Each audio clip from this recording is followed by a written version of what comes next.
হরে কৃষ্ণ কৃষ্ণ কৃষ্ণ হরে হরে, হরে রাম রাম রাম হরে হরে।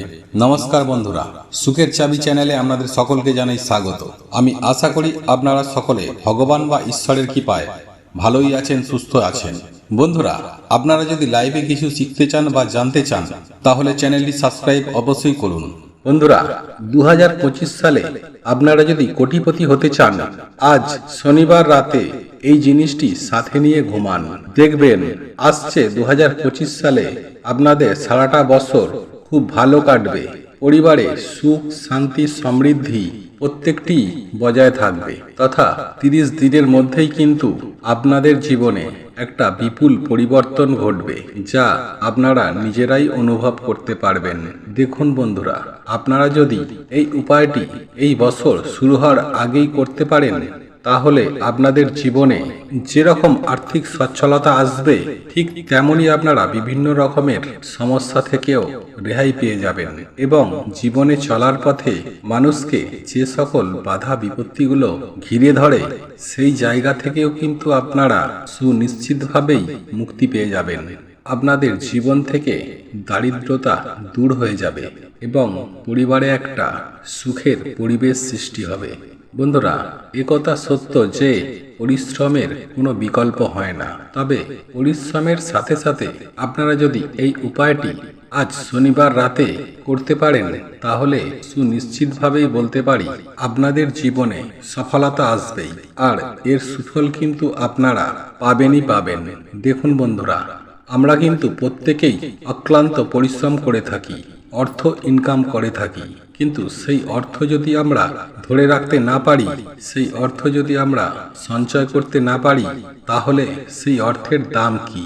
বন্ধুরা, আপনারা একটি জিনিস লক্ষ্য করে দেখবেন যে দিনের শেষে যখন আপনারা হিসাব করবেন তখন যদি দেখেন আপনাদের বহু কষ্টের অর্থকে সঞ্চয় করতে পারছেন না, তখন কিন্তু আপনাদের জীবনে প্রত্যেকটা মুহূর্তে অর্থকষ্ট, চরম দারিদ্রতা আমাদের জীবনে মাথা চাড়া দিয়ে ওঠে তথা অনেক প্রকার সমস্যা আমাদের জীবনে এসে উপস্থিত হয়।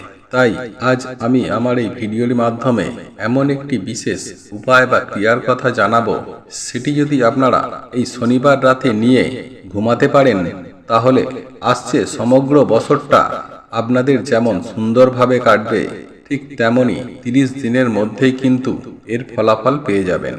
বন্ধুরা, একটি কথা আমি আপনাদেরকে অবশ্যই বলবো, বন্ধুরা, এই উপায় বা বিশেষ টোটকার প্রতি আপনার যদি মনে বিশ্বাস না থেকে থাকে তাহলে এই সকল উপায় বা টোটকা করতে যাবেন না, কারণ তাতে কোনো আপনারা ফলাফল পাবেন না। কারণ এইগুলি করার জন্য মনের মধ্যে অত্যন্ত ভক্তি, নিষ্ঠা ও আন্তরিকতা এবং ঈশ্বরের প্রতি অগাধ বিশ্বাস ও ভরসা রাখার প্রয়োজন।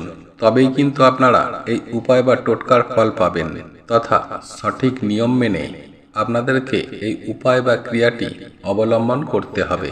বন্ধুরা, শুধু এই উপায় বা ক্রিয়াটির উপর ভিত্তি করে জীবন নির্ভর করা কখনোই সম্ভব নয়। বন্ধুরা, আপনারা নিজের কর্মের প্রতিও যথেষ্ট মনোযোগ স্থাপন করবেন, কারণ কর্মই হলো পরম ধর্ম। দেখুন বন্ধুরা, আপনারা শনিবার দিন রাতে এই কাজটি করতে পারেন, তাহলে আপনারা অত্যন্তই শুভ ফল পাবেন।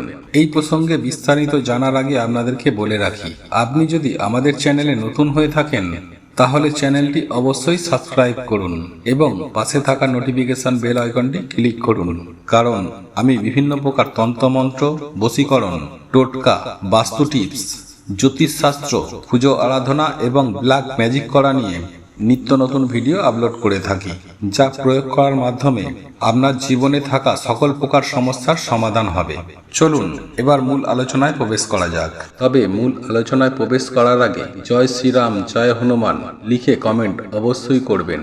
বন্ধুরা, আপনারা প্রত্যেকেই জানি যে মঙ্গলবার এবং শনিবার দিন হলো হনুমানজির পুজো আরাধনা করার দিন।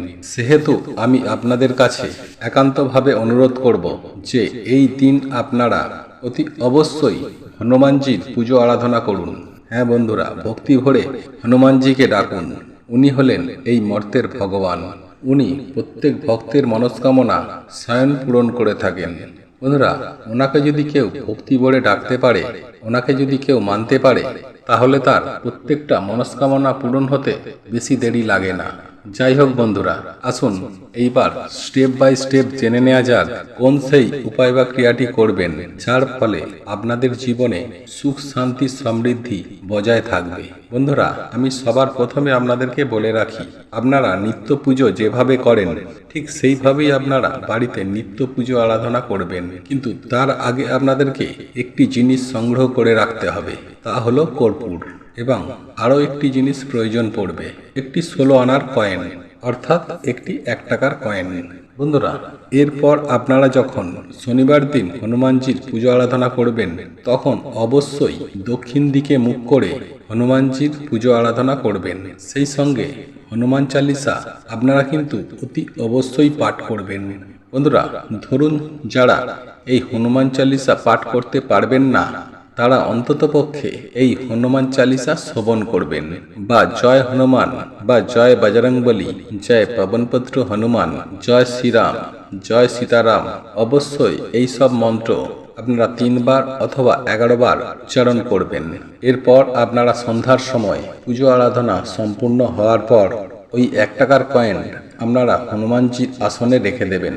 একই সাথে আপনারা যে কর্পূরগুলি সংগ্রহ করেছিলেন সেগুলোও কিন্তু আপনারা হনুমানজির চরণে রেখে দেবেন। তারপর আপনারা যেভাবে নিত্য পুজো আরাধনা করেন ঠিক সেইভাবেই আপনারা নিত্য পুজো আরাধনা সম্পূর্ণ করবেন। একই সাথে বাড়িতে সন্ধ্যা আরতি করবেন, তুলসী তলায় ধূপ প্রদীপ দেখাবেন এবং হনুমানজির পুজো আরাধনা হয়ে যাবার পর আপনারা ওনার আসন থেকে অর্থাৎ ওনার চরণ থেকে ওই কর্পূরগুলি এবং 1 টাকার কয়েনটি আপনারা সংগ্রহ করে নেবেন। এরপর আপনারা আপনাদের গৃহের সদর দরজার প্রবেশ মুখে অর্থাৎ আপনারা যেইখান থেকে আপনাদের গৃহে প্রবেশ করেন সেই সদর দরজার ডান দিকে আপনাদেরকে এই কর্পূরগুলি জ্বালিয়ে দিতে হবে। তারপর আপনারা যে কয়েনটি সংগ্রহ করেছিলেন সেটা কিন্তু আপনারা নিজের শরীরের সমস্ত অংশে 7 বার ঘোরাবেন ক্লক ওয়াইজ। তবে একটি বিষয় মাথায় রাখবেন, এই কাজটি কিন্তু আপনাদেরকে রাতের বেলায় করতে হবে এবং এই কাজটি করার সময় যেন আপনাদেরকে কেউ না দেখতে পায়, তবেই কিন্তু এর ফল পাবেন। বন্ধুরা, এই উপায় বা ক্রিয়াটি সবাইকে বলে বা জানিয়ে করবেন না, তাহলে এর ফল আপনারা কখনোই পাবেন না। সুতরাং এই বিষয়টি কিন্তু আপনারা অতি অবশ্যই মাথায় রাখবেন। তাই লুকিয়ে চুপচাপ কাউকে কিছু না বলে এই ক্রিয়াটি কিন্তু আপনাদেরকে করতে হবে এবং রাত্রে যখন আপনারা ঘুমাতে যাবেন তখন ওই 1 টাকার কয়েনটি বালিশের তলায় বা বিছানার নিচে রেখে ঘুমিয়ে পড়বেন। তারপর আপনারা সকালে ঘুম থেকে উঠে পরের দিন অর্থাৎ রবিবার দিন সকাল সকাল স্নান করে শুদ্ধ বস্ত্র পরিধান করে আপনাদের সামনাসামনি যেখানে হনুমানজির মন্দির রয়েছে সেইখানে আপনারা ওই 1 টাকার কয়েনটি নিয়ে চলে যাবেন এবং হনুমানজির আসনের ওপর ওই 1 টাকার কয়েনটি রেখে আসবেন। তারপর করজোড় করে আপনার মনের যাবতীয় ইচ্ছা, মনের যাবতীয় মনোবাসনা হনুমানজিকে জানাবেন এবং একই সাথে অত্যন্ত ভক্তি সহকারে জয় শ্রীরাম জয় হনুমান এই মন্ত্রটি অবশ্যই 11 বার জপ করবেন। এরপর আপনারা হনুমানজির নাম বন্দনা করে মন্দির থেকে চলে আসবেন। দেখুন বন্ধুরা, এই সামান্য কাজটি যদি আপনারা করতে পারেন তাহলে এটুকু আপনাদেরকে আমি নিশ্চিতভাবে বলতে পারি জীবনে এর যে শুভ ফল পাবেন তা হয়তো আপনারা কল্পনাও করতে পারছেন না। হ্যাঁ বন্ধুরা, স্বয়ং হনুমানজি আপনাদের সমস্ত দুঃখ কষ্ট জ্বালা যন্ত্রণা হরণ করে নেবেন এবং সমগ্র বছরটি আপনাদের কিন্তু অত্যন্ত শান্তি এবং সুখময়ভাবে কাটবে। বন্ধুরা, একই সাথে এই উপায় বা ক্রিয়াটি করলে আপনাদের গৃহের বাস্তু দোষ যেমন দূর হবে তেমনি আপনার জীবনে যেমনই দারিদ্রতা থাক না কেন সেইখান থেকেও আপনারা সুনিশ্চিতভাবে রেহাই পেয়ে যাবেন এবং আপনাদের জীবন থেকে অর্থকষ্ট মুছে যাবে, আর্থিক কষ্ট থেকেও আপনারা মুক্তি পেয়ে যাবেন। বন্ধুরা, এই ভিডিওটি যদি আপনাদের পছন্দ হয়ে থাকে তাহলে ভিডিওটি লাইক করুন, কমেন্ট করুন এবং বন্ধুদের সাথে শেয়ার অবশ্যই করুন। মনে রাখবেন, আপনার একটি শেয়ার অনেক মানুষকে উপকৃত করতে পারে। এবং আপনি যদি নতুন হয়ে থাকেন তাহলে চ্যানেলটি অতি অবশ্যই সাবস্ক্রাইব করবেন এবং পাশে থাকা নোটিফিকেশন বেল আইকনটি অন করে রাখবেন এইরূপ নিত্য নতুন ভিডিও সবার আগে পাওয়ার জন্য। ভগবান বা ঈশ্বর আপনার মঙ্গল করুক। আপনারা ভালো থাকুন, সুস্থ থাকুন।